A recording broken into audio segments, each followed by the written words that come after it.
Ayan, namili na naman tayo kay Pure Gold. Ito na naman kay Pure Gold. Ay, yung resibo natin kay Pure Gold, 21.45,000 pesos. O, diba? Namili na naman tayo, nag-deliver na naman tayo kay Pure Gold. Always panalo. Ito naman ay 750. Pinamili naman natin kay, kaya ba ito galing? April Store ata yun. And then ito na, bubuksan na natin yung galing kay Pure Gold na Pure Pancit Canton. Pure Pancit Canton, pero yung kalamansi niyan ngayon ay ubos na. 'Di ba? Ang dami kong kalamansi na in order, pero ubos na yan. Ang marami ay chili mansi at saka yung hot and spicy. O, 'di ba? Dito mag-ayos-ayos muna tayo. Ayan, kasi nilagay ng aking anak ang isang buong diyan, yung animan, ang isa-isang pack. Kaya yan, tinanggal ko. At naglagay ako ng paisa-isa diyan. O, di ba?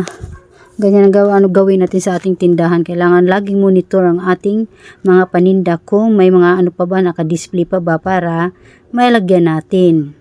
Kasi naka-stack lang naman sa loob ng bahay natin tapos hindi ma-display. Syempre, kapag hindi na di-display, hindi makikita ng ating customer, o di ba?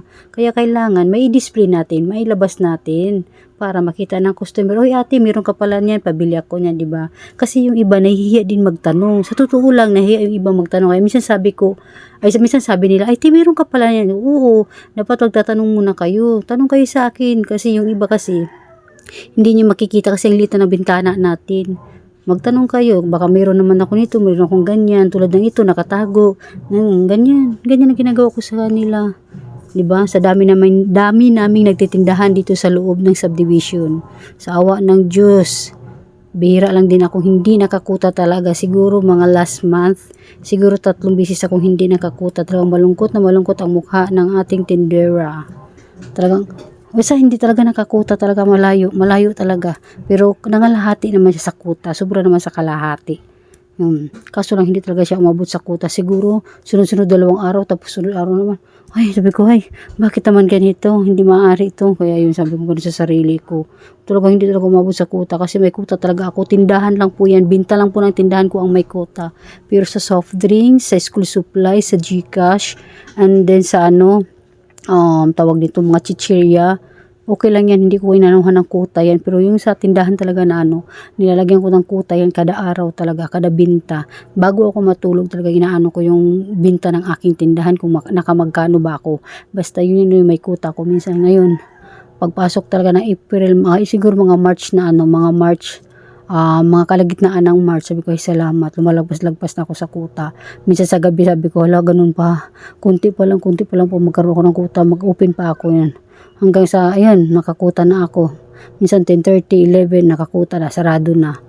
Pero hindi na ako umaabot ng 12 talaga, 11:30, hindi na po. Talagang hanggang mag-11 lang ako. Pinakamaaga ko nung nakaraan ay, mga nakarang linggong pinakamaaga na ginawa ng aking anak ay alas 9 pa lang nagsara na siya.